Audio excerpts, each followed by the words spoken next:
You know how to book flights and hotels. All you're missing is a tool to plan the travel experiences you'll have once you arrive. That's why you need Viator. Book guided tours, activities, excursions, and more in one place to make your trip truly unforgettable. Viator has over 300,000 travel experiences to choose from. Everything from simple tours to extreme adventures and all the niche, interesting stuff in between. So you can plan something that everyone you're traveling with will enjoy. Real traveler reviews give the inside scoop from people who've already been on the experiences you're considering. So you can plan with confidence. Free cancellation helps you plan for the unexpected. And 24/7 customer support means you can travel worry-free. Download the Viator app now and use code Viator10 for 10% off your first booking in the app. Find travel experiences for you. Do more with Viator.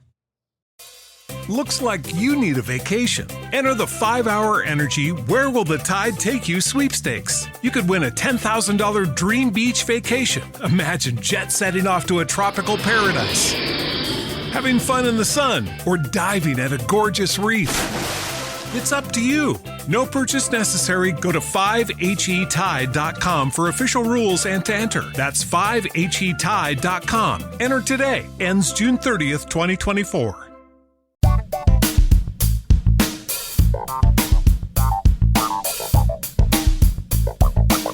Well, hello. Welcome to a very special bonus episode of Comedy Album Book Club. I'm Jason DeLine, your host as always, and with me today is my co-producer, Matt Ardill. How are you, Matt? Hey, good, thanks. Good. So we've got kind of an exciting opportunity today. I'm about to speak with Mr. Patton Oswalt. Yeah, it's going to be a fun conversation. I think it will be. He's, as you listeners know, he's an accomplished comedian, been around for a while, and author, and he's in the middle of a book tour, or just finished a book tour. I think it's in the middle. He's got a couple more appearances. For his late wife's book, he finished it for her, a true crime book, and then toured it around. I imagine it's a incredibly emotional experience and probably cathartic as well.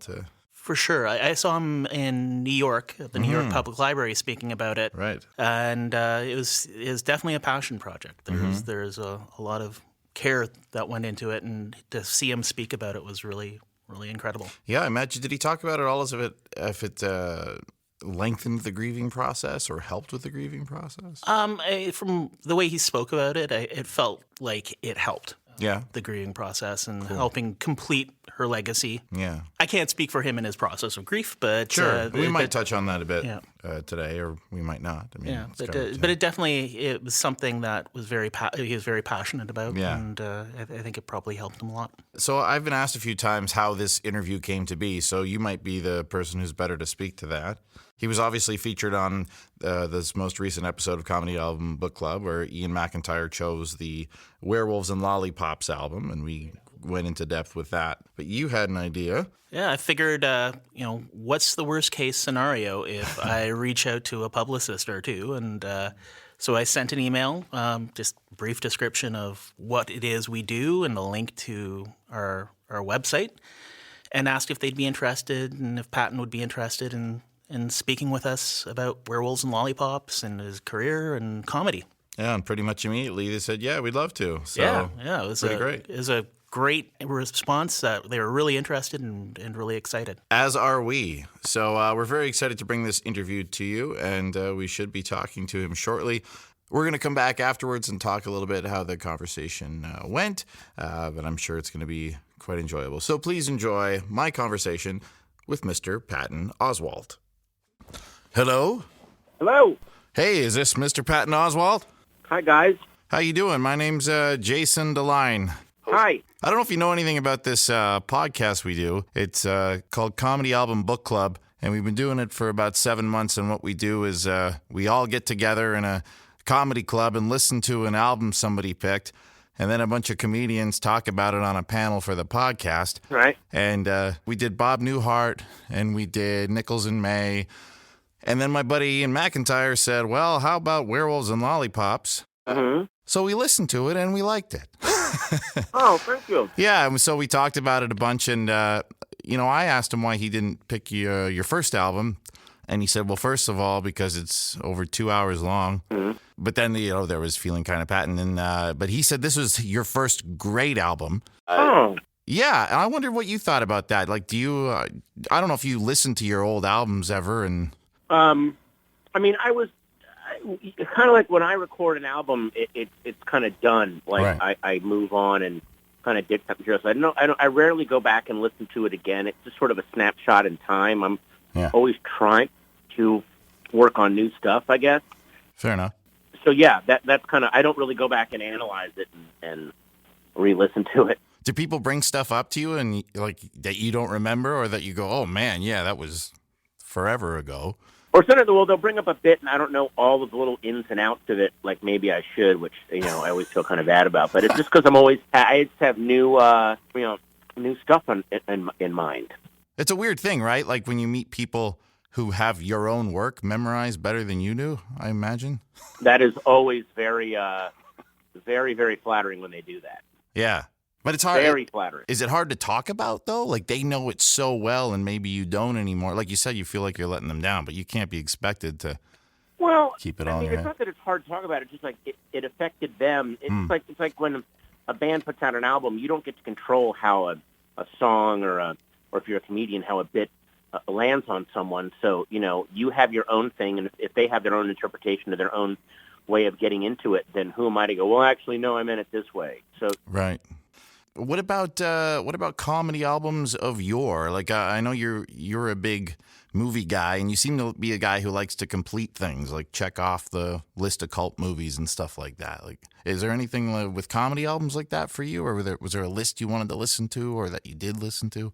I was never a completist when it came to comedy albums. I just wanted to, kind of enjoy stuff. I never had a list of albums. It was always more movies with me. Yeah. So there was that. What's a comedy album you can think of? Like if you were to do the podcast and want to talk about a comedy album, is there one that sticks out for you? There's a Richard Pryor album called Are You Serious? And it's really fascinating because he's sort of making the transition from the when he was trying to be kind of a more straight-laced comedian to the Richard Pryor that we kind of know and love. And you see you're watching this guy becoming who he is, and it's amazing to kind of go, oh, wow. So, he wasn't just sprung from the forehead of Zeus. He had to form himself, too. And, and you see a genius like that doing the work, it makes you go, well, I'm going to try to put in the work. Maybe I can reach those levels. Probably not, but, he's human. Yeah, right. Yeah, it's neat to see that moment in time where something was actually incubating, right, before they were the polished product. Yes, exactly. Yeah. Do you feel like there was a point in that for you that we can listen to? Was there a place that you would say, here's where I kind of figured it out? I don't know. Again, that's up to the listeners. It's not really up to me. It's up to, because it depends on what they like me for or what they don't like me for, and then that's they decide what that moment is or isn't. I don't get to decide that or decide that for myself. And even if I did, I certainly wouldn't say it out loud. Sure. Yeah. Okay. Do you feel like there's a varied different reasons why people like you? I know it's weird to talk about why people like you and stuff, but well, I mean, there's varied reasons why people like anything, but that's not my area of that's not my department to try to figure that out. Sure. That's for other people, not me. I'm trying to just do new work all the time. Is that a difficult thing? I mean, there was one quote from your book that really stood out to me, and it was, "Any true creative endeavor demands constant evolution, growth, experimentation, and challenge." And I thought that was a great quote, pretty profound, from a comedian's perspective, I think. But then I started thinking, a lot of comedians do have to drop everything they've done once an album or a special comes out and then start over and keep digging. And does that get harder, or to keep coming up with stuff that's important to you, or does life just change? It's not that it gets harder. It's just, you're constantly becoming more and more comfortable being on stage. So I think the harder thing is to let go of things that you have become very comfortable with and that have worked for you, because otherwise then that'll just become your thing. So that you'll start to notice little tricks and quirks and ways of saying things that you'll rely on, and you'll go out of your way to go, okay, no, I can't do that anymore. I got to think of something else here. Right. Yeah. It seems like as your career has gone on, you get more and more personal. I mean, obviously, big things have happened to you along the way, but do you feel like you've become more comfortable, sort of bearing your soul to the world than you were in the beginning? But I think everyone does. Everyone becomes more comfortable with as comedians, or just people in general with age, or with people in general, or anyone doing, pursuing any kind of artistic, or even a vocational thing. There's a guy who's an architect or a carpenter or a bricklayer, starts out very, very basic, and as they go on, they do more and more. As they become more comfortable with their tools and with the medium, I think that they try to reach for harder and harder things. Right. Yeah, you can't just keep doing the same thing over and over. It gets boring, I guess. Right. People demand more of you these days. It seems like audiences want the more personal stuff now too than it used to be. Like comedians can't rely as much on it. Did you ever notice airplane food? Like it feels like audiences are demanding more personal stuff from comedians.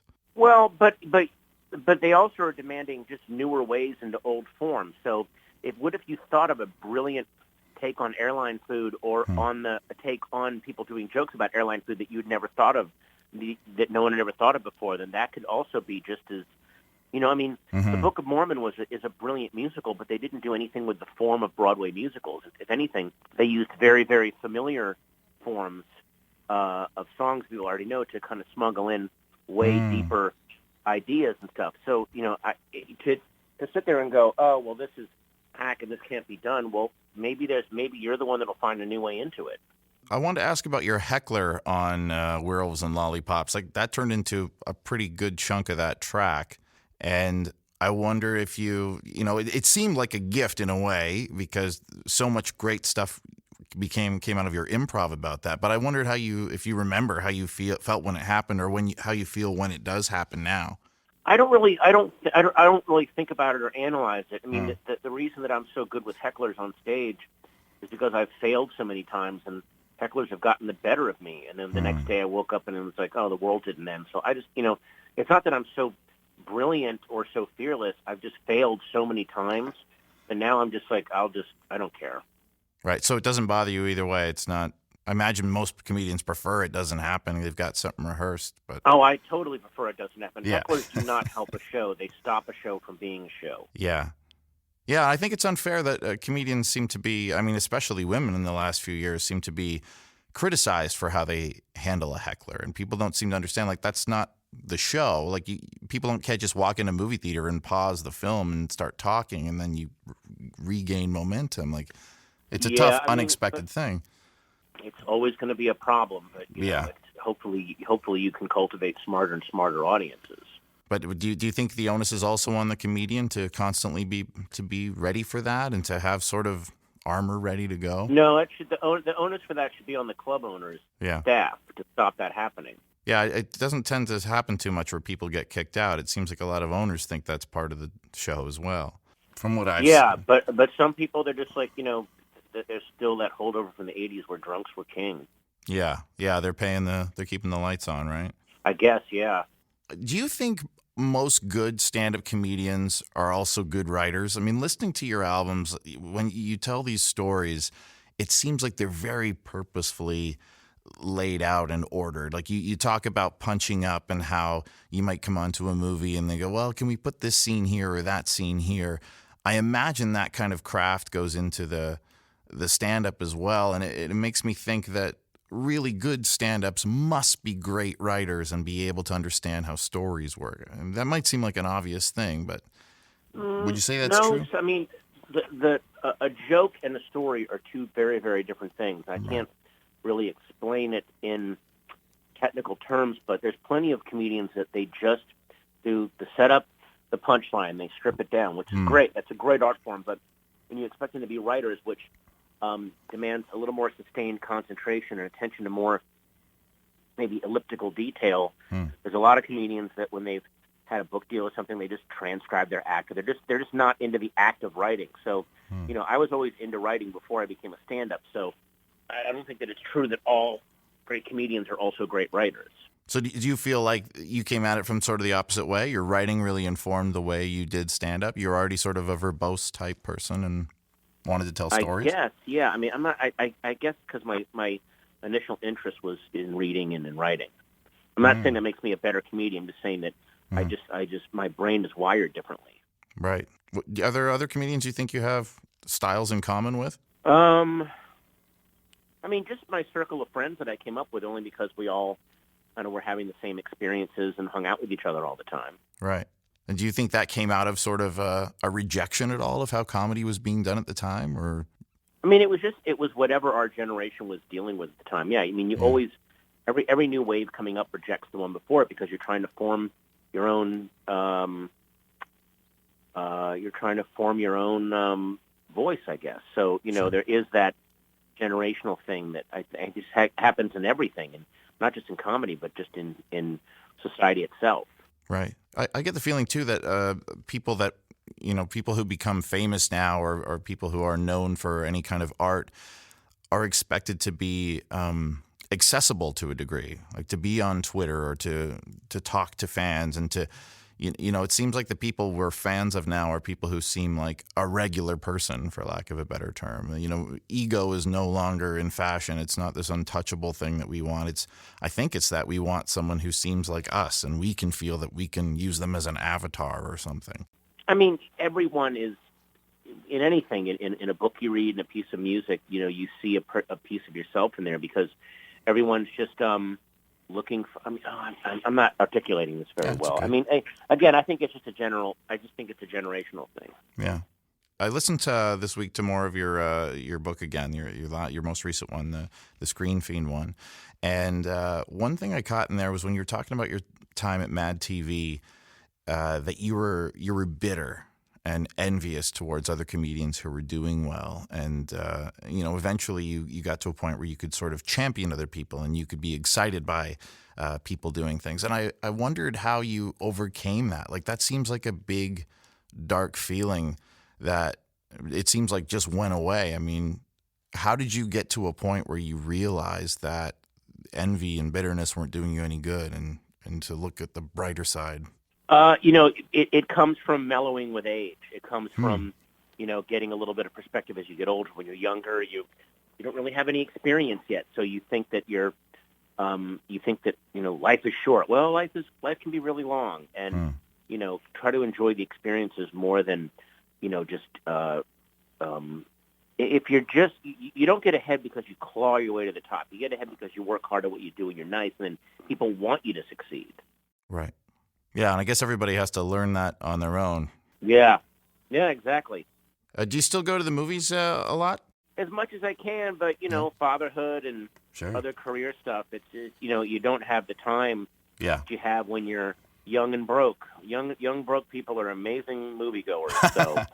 Are there still movies that you haven't seen from a long time ago that are on your list that you just... Oh, God, yeah, too many to name. Yeah, I mean, every film buff has huge gaps in their film knowledge, and that just kind of comes with the territory, I guess. Well, yeah, it's impossible to imagine. I used to be more of a film buff than I am now, and whenever there was local film festivals, I love the idea of going to see 8 movies a day, and eventually I'll see them all, but you just realize it's not possible. I don't have 16 hours, man. Yeah. And they keep making movies, like you'll never catch up. Exactly. Are there other comedians out there right now that you admire? Something that they have that you wish you did? Oh, yeah. I mean, all my friends still, my circle of friends that I came up with, they're always surprising me and doing, taking new runs at things. And it just, I'm very lucky that I came up with this amazing circle of friends. And then the new wave of comedians coming up, the people that are in their late teens and 20s, is the best wave I've ever seen in terms of the ratio of good comedians to bad comedians. It's insane right now. So that's very encouraging. Cool. Do you see yourself evolving in some way? Or I know that that's something that's hard to predict, and you're always just trying to do great work. But do you see a change coming for how you do things? Or I hope that I evolve, but I can't predict how that'll happen. Nobody can. Sure. I'm just wondering if there's things you want to try that you haven't tried yet. Are there ways you want to perform? I don't know what those things are. Those things will always end up surprising you. Okay. Do you think you might have another night cafe at some point? Is that something you expect to have? I hope I do. I hope everyone does. We were listening to when we were listening to Werewolves and Lollipops. There's a point in there. There's a great bit about how many birthdays we get in our lifetime. We get 20 birthdays. Yeah. And that was before you were a father. So one of the questions that came up when we listened to the album the other night is if your daughter will have an 11th birthday. I don't know. If anything, I think so. I mean, even now she's 8 and she doesn't want a huge birthday. She's like, I just want these 4 friends at my party. Oh, okay. So. We'll probably have a get-together, but it won't be some big to-do. Yeah. All right. I think even she's getting beyond that in a weird way.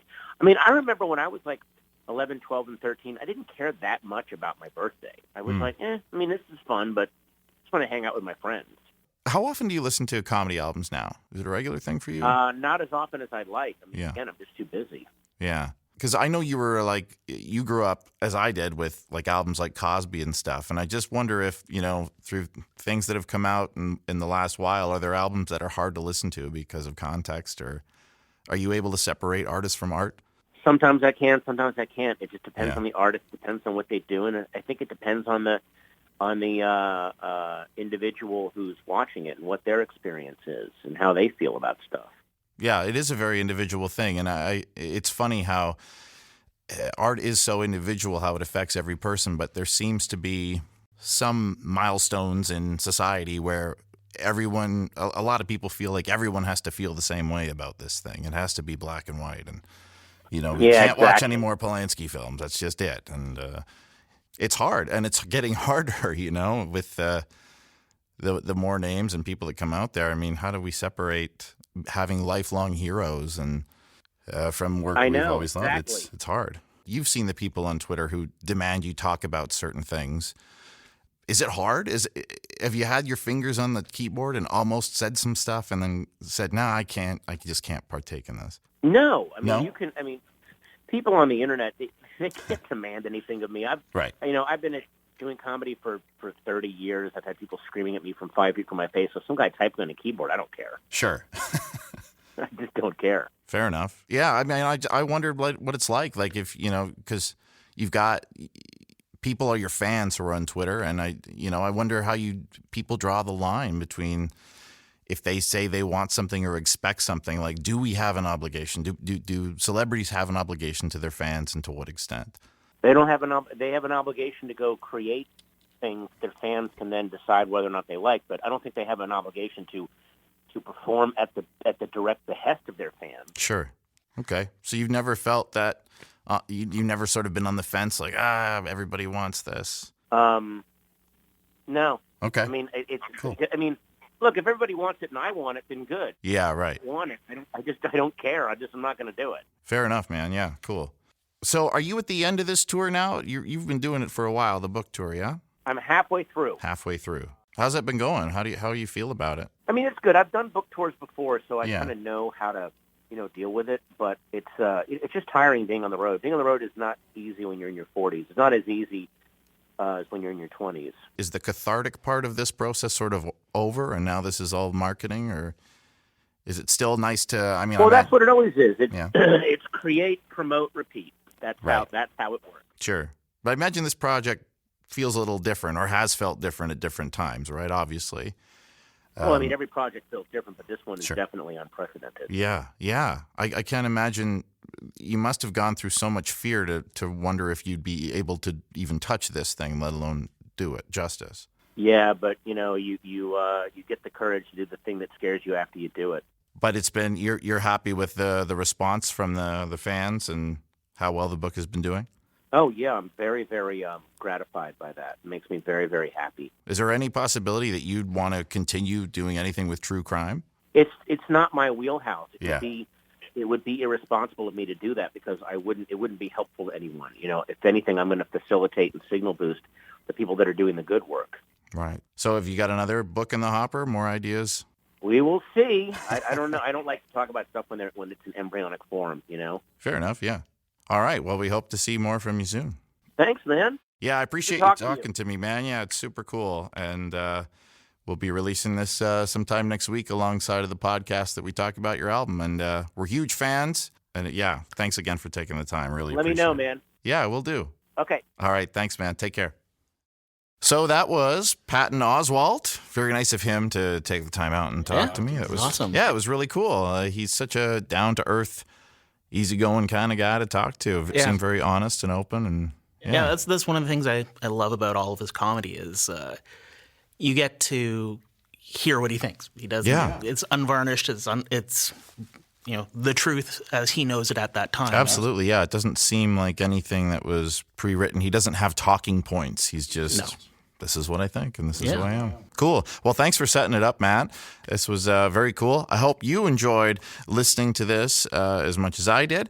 Remember, Comedy Album Book Club happens the first Thursday of every month. We get together, listen to an album at the Social Capital Theatre here in Toronto, and then a bunch of comedians talk about it. We have a panel, and my featured guest is my friend and colleague Neil Jones. He chose the album Motormouth by Ben Elton. Please join us for that. Tickets are pay what you can, and proceeds always go to Covenant House, Canada's largest agency for at-risk and homeless youth. Next month, we will be there at 8:15 p.m. as opposed to 9:30. Yes, we got a bump up, so that's going to help for many of you, I'm sure. Remember, you can find us on Twitter at CABC Podcast, and you can follow along to find out other comedians we'll be interviewing, and when we're posting new episodes, you can also submit questions for the panel and for various interviewees. Thanks very much again for joining us. My name's Jason Deline. Thanks for listening to Comedy Album Book Club. This podcast was recorded at Tattoo Sound and Music. Special thanks to our engineer extraordinaire, Brianna Todd.